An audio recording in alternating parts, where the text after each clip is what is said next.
Halo semua, ini adalah Honda Mobilio RS. Di video kali ini kita akan bahas Honda Mobilio RS karena kita tahu sekarang itu lagi ada diskon PPNBM untuk mobil yang 1500 cc ke bawah dengan konten lokal di atas 70%. Nah, Honda Mobilio ini masuk dalam segmen itu. Mobil Honda apa aja sih yang dapat diskon pajak tersebut? Mulai dari Honda Brio RS sampai ke Honda Mobilio BRV itu dapat pajak potongan dari pemerintah. Honda Mobilio itu memang dari bentuk serta tampilannya memang dia itu cukup lama ya. Jadi belum ada perubahan atau generasi baru yang dibuat oleh Honda. Jadi tetap sama, platform chassisnya tetap sama. Jadi kalau kita lihat di bagian headlamp dan grill, bumper, serta bagian samping, ini adalah varian RS.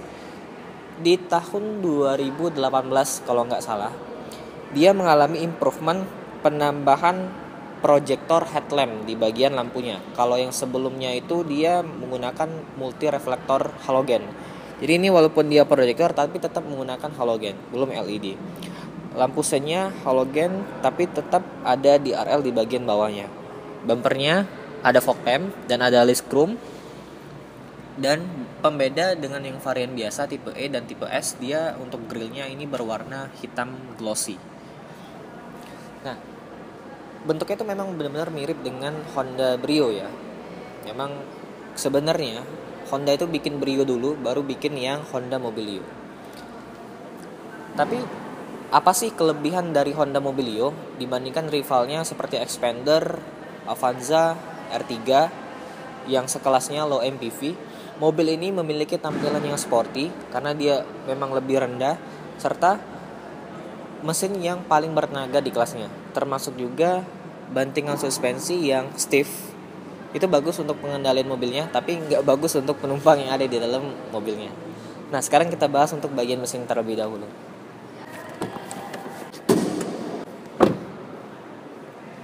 Oke, ini ke mesinnya. Kita buka. Dan biasa standar dia masih pakai penyangga biasa di sini. Oke. Ini mesinnya salah satu yang paling bertenaga, bahkan yang paling bertenaga di kelasnya, di kelas low MPV. Ini mesin 1500 cc, normally aspirated engine. Dia menghasilkan tenaga 118 PS dan torsinya 145 Nm. Tenaga tersebut disalurkan ke transmisi CVT untuk yang otomatis dan 5 percepatan untuk yang manual ke dua roda depan. Dia front wheel drive. Nah, kita bahas untuk bagian ruang mesinnya. Untuk ruang mesin di sini memang belum dicat warna body, jadi masih agak kelihatan sedikit kasar di bagian ruang mesinnya, termasuk kap mesin ini belum dicat warna body. Tapi bagusnya di sini dilengkapi dengan peredam walaupun cuma setengah, dan di sini kayak ada untuk saluran udara masuk ke dalam mesin. Mesinnya ini mirip-mirip dengan Honda Jazz, sebenarnya sama dia, tapi ada sedikit perbedaan output tenaga. Kalau Jazz itu di kisaran 120, ini di 118 PS.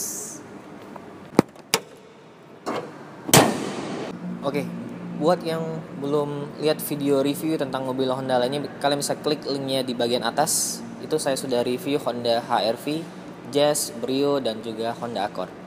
Oke, sekarang masuk ke bagian samping. Nah, di bagian samping sini dia velgnya. Oke, di sini dia menggunakan velg berukuran 15 inci dengan lebar tapak 185/65. Dia menggunakan Dunlop NSF.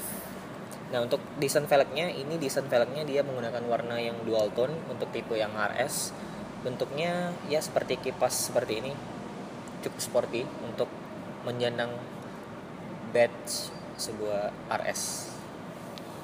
Lanjut ke bagian spionnya. Spionnya ini mirip juga dengan Honda Brio yang RS. Bentuknya ada sen di bagian sini, LC-nya sudah LED. Dan lanjut ke bagian samping sini, dia itu untuk handle-nya, dia handle-nya handle tarik, tapi belum dilengkapi dengan keyless marquee. Jadi kuncinya itu masih kunci biasa. Dan ini seperti ini kuncinya. Untuk mobil yang di kelasnya, dia salah satu yang old school. Jadi belum dilengkapi dengan akses keyless marquee. Jadi hanya ada tombol lock dan unlock seperti ini. Oke. Nah, untuk di bagian atasnya, di bagian atas ini ada sedikit seperti roof rack, tapi bukan roof rack untuk bawa barang, jadi hanya semacam aksen. Dan di sini dilengkapi dengan aksen yang black dove untuk bagian pilar B-nya. Lanjut ke bagian belakang lagi, kalau kita lihat proporsi dari bagian belakang, ini bentuknya itu seperti station wagon. Jadi seperti mobil estate, bentuknya itu karena MPV yang pipih rendah seperti sedan. Jadi kalau dilihat tuh kayak mobil station wagon. Yang menariknya adalah di bagian kaca sini. Jadi untuk kaca belakang, dia itu kayak floating di sini nih. Jadi punya ciri khas tersendiri untuk low MPV satu ini. Di bagian belakang juga, ini untuk overhang belakang dia agak sedikit panjang. Karena untuk wheelbase-nya, ini salah satu wheelbase paling pendek untuk kelas low MPV. Nah sekarang di belakang ini dia karena dia tipenya RS, dia dilengkapi dengan spoiler yang sporty di bagian belakang, terus antenanya juga sudah Sharfin, tapi belum ada rear defogger belakang, ada wiper, dan sudah dilengkapi dengan sensor parkir. Tapi di sini bagus lagi dia sudah ada kamera mundur di bagian belakang. Dan untuk yang facelift ya, di 2018 itu ada dapat aksen chrome di bagian sini. Tapi untuk lampunya dia masih halogen semuanya, masih full halogen, mulai dari lampu sen, mundur, dan juga lampu remnya. Untuk bagasinya kita lihat. Nah, ini bagasinya salah satu yang terbesar juga ketika bangku baris ketiga ini tegak untuk di kelasnya. Ini bisa muat dua koper yang large, koper yang besar, dan kalau koper medium ini bisa muat 3 buah. Di bagian sini untuk ban serepnya dia diletakin di bagian bawah, jadi nggak ada lagi laci penyimpanan di sini. Nah untuk bagasinya sendiri ini bibirnya ini cukup rendah juga, jadi untuk keluar masukin barang itu cukup mudah. Nah ini bangkunya dia dipisah 50-50. Cara bukanya tinggal kalian tarik tuas di bagian sini. Ada kuncinya di sini. Kalian rebain dulu. Semuanya direbain. Karena dia ada plastik ya.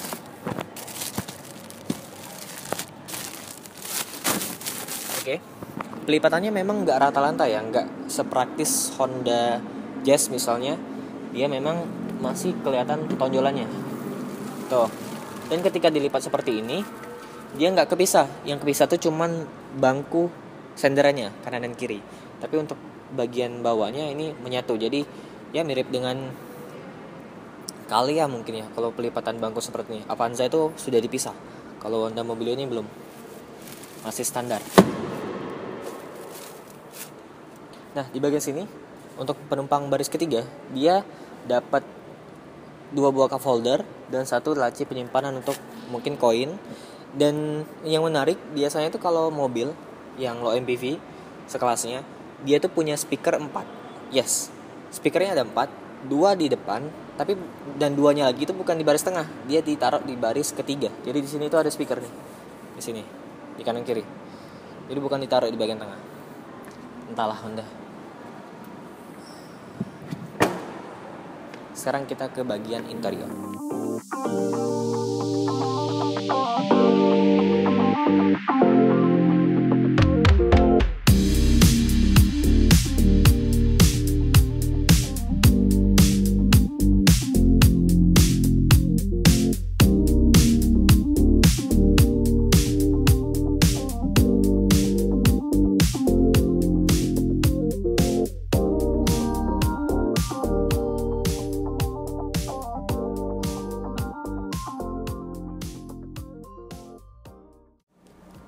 Sekarang kita di interior. Nah, di interior ini karena dia trimnya RS, dia dilengkapi dengan aksen berwarna orange, sama seperti Brio RS juga. Kalian bisa klik link di atas untuk review Brio RS. Dan sebenarnya layoutnya itu tetap sama. Kalau banyak netizen ya yang bilang mobil Honda itu salam satu dashboard. Jadi dashboard Brio, Mobilio, BRV itu sama semua. Jadi bisa dibilang kalau orang yang naik Brio pindah ke Mobilio, pindah ke BRV sama aja. Jadi nggak ada perubahan atau perbedaan ketika berkendara dengan mobil-mobil tersebut. Tapi salam satu dashboard itu bukan sesuatu yang negatif kalau menurut saya pribadi. Karena untuk mobil Jerman sendiri seperti Mercedes-Benz dan BMW, mereka sudah memulai arah tersebut. line up mobil mereka tuh bener-bener sama dashboardnya.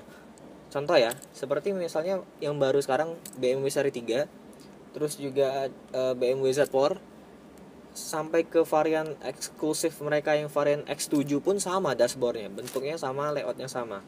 Ini sesuatu yang bisa jadi positif kalau dashboardnya itu bagus. Nah, Honda Mobilio dashboard ini bagus bentuknya sporty, bentuknya nuansanya juga modern. Jadi dari pemilihan bentuknya ini, walaupun semuanya dilengkapi dengan material yang plastik keras, tapi dengan desain pemilihan Honda yang seperti ini tuh driver oriented dan juga berasa sportinya. Kita mulai dulu dari dialnya. Dialnya ini memang nggak digital teman-teman, sama sekali nggak ada digitalnya instrumen clusternya.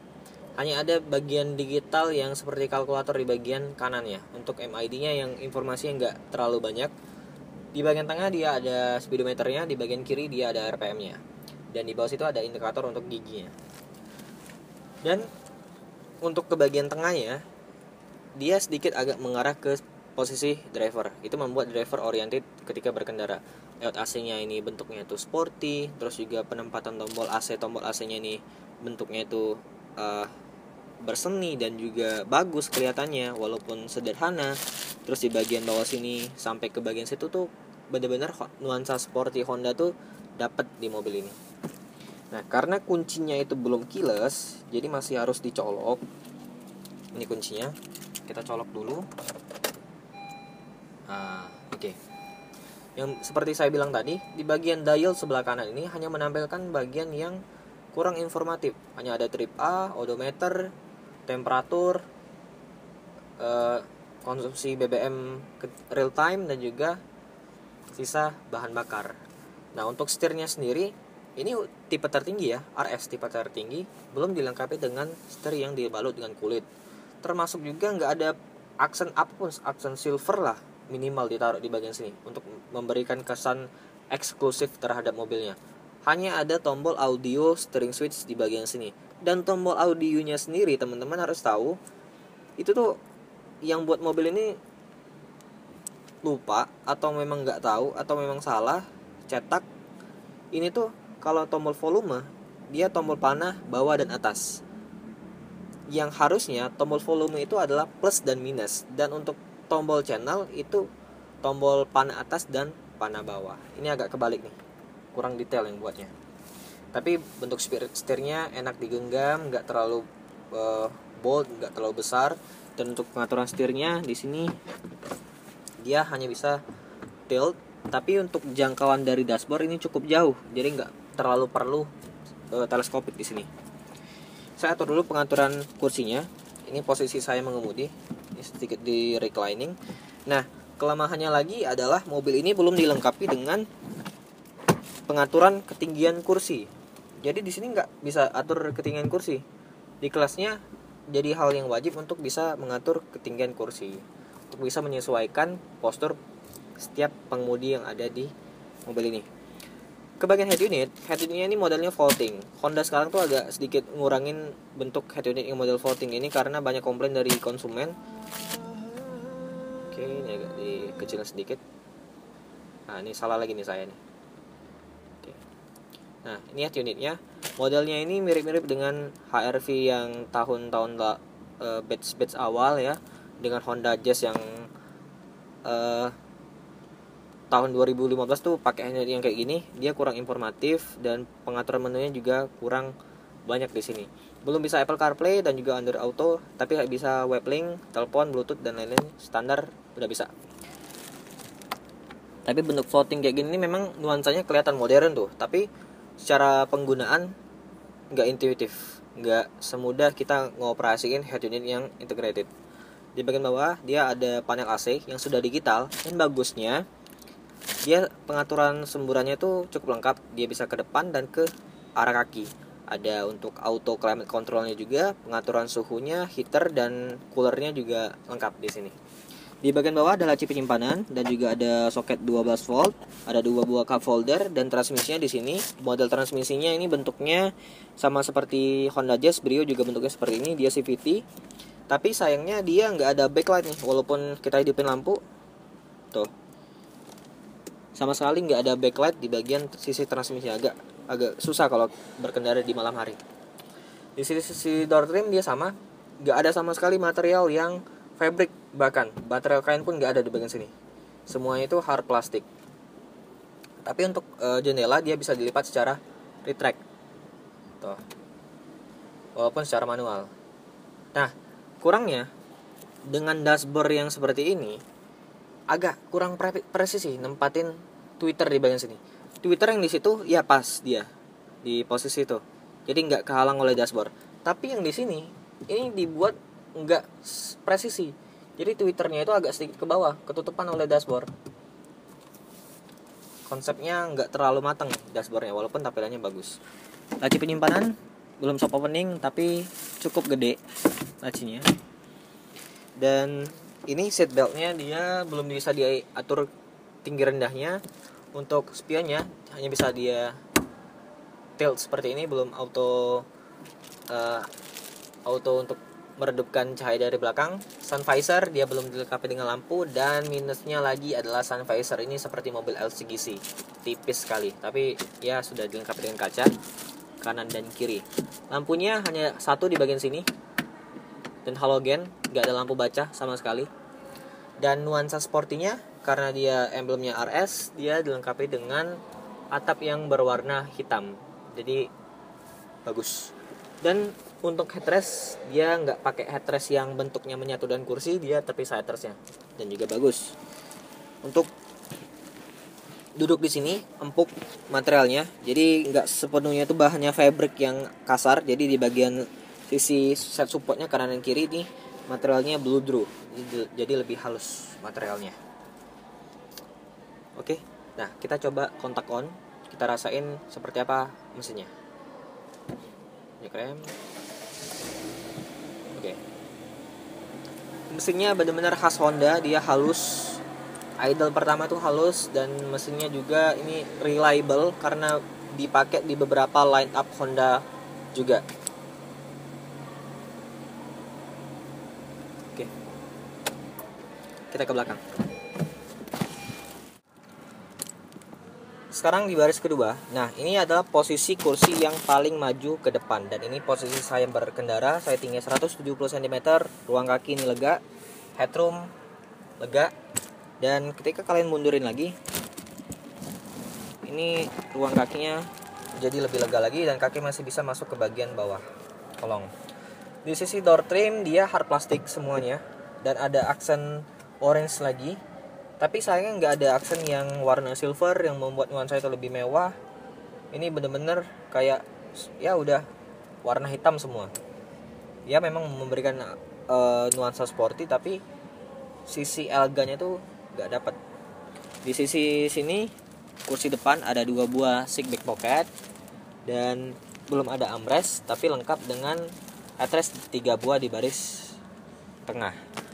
Seat belt dia 3 titik juga sampai penumpang baris tengah, dan ini bisa di recline ya. Ini posisi recline paling rebah. Ini posisi yang paling tegak. Untuk sisi kepraktisan di sini ada 1 buah cup holder kanan dan kiri, back pocket lengkap, dan di sini juga dia ada cup holder.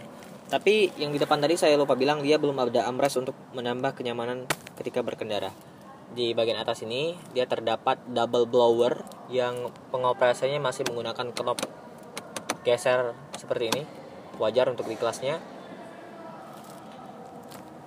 Terus lampunya halogen.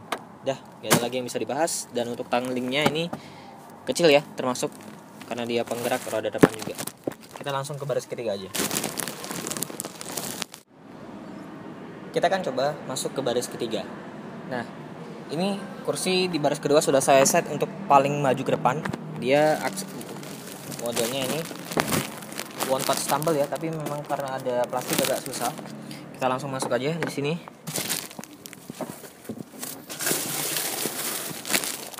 Oke. Ini karena mobil baru ya. Ini karpetnya.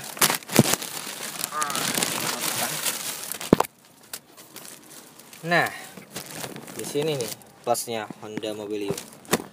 Oke. Ini posisi paling maju. Jadi ini kalian bisa lihat legroomnya lega sekali. Kaki ini masih bisa dimasukin lagi ke sini. Terus sandarannya ini, waduh, ya masih bisa direbain sedikit. Dan ada headrest di bagian belakangnya. Seatbelt dia lengkap sampai 3 titik. Dan ada 1 buah cup holder kanan kiri. Dan speakernya di belakang. Jadi untuk ruang baris ketiga mobil keluarga MPV seperti ini, kepraktisan serta kelegaan kabinnya nggak ada komplain.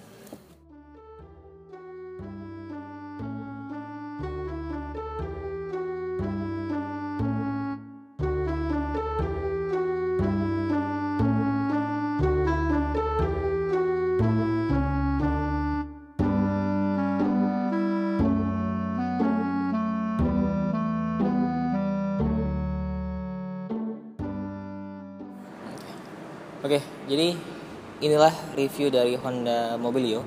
Jadi gimana kesimpulannya?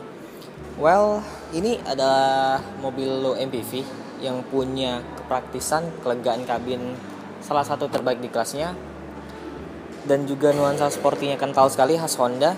Tapi minusnya ada beberapa detail yang harusnya ada di mobil ini untuk sekarang, tapi nggak ada di mobil ini. Contohnya seperti misalnya ini adalah varian RS, varian paling tingginya. Seperti kunci keyless marquee itu belum ada. Terus untuk head adjuster itu belum ada. Serta untuk pemilihan materialnya itu kurang di-upgrade oleh Honda. Mungkin kedepannya di generasi terbaru Honda Mobilio, Honda bisa memberikan hal yang lebih tersebut, bahkan lebih dari rivalnya. Kita akan tunggu seperti apa bentuk dari Honda Mobilio di generasi kedua nanti. Tapi untuk sekarang Honda Mobilio tetap menjadi mobil yang sangat sporty untuk dikendarai sehari-hari. Teman-teman yang ingin tanya-tanya atau lihat mobil Honda bisa kontak marketing di deskripsi di bawah. Dan sampai jumpa di video selanjutnya. Jika kalian suka dengan video ini silakan klik like, komentar di bawah, serta jangan lupa untuk klik tombol subscribe dan klik juga tombol lonceng notifikasinya. Sampai jumpa di video selanjutnya dan bye.